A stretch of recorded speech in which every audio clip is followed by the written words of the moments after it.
Una de las figuras más reconocidas, más importantes en cierto sentido, del Antiguo Testamento es el rey David. Y el rey David nos los presenta la Escritura como un hombre conforme al corazón de Dios.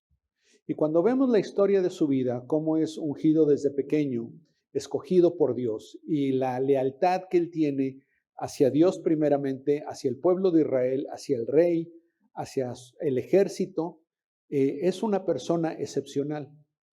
Pero no significa que no tuviera sus debilidades. Y en cierta ocasión, él comete, no uno, varios pecados. Lo puedes ver en Segunda de Samuel, capítulos 11 y 12. Y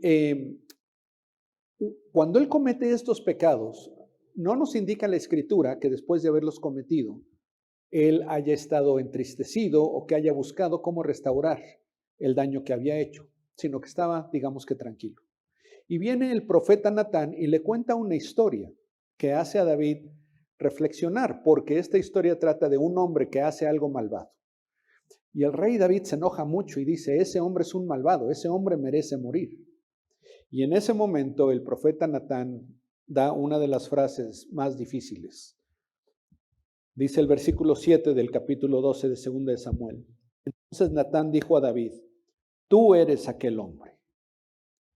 Esa persona con la que David se había enfurecido por lo que había hecho en la historia, reflejaba muy acertadamente lo que David mismo había hecho contra otras personas.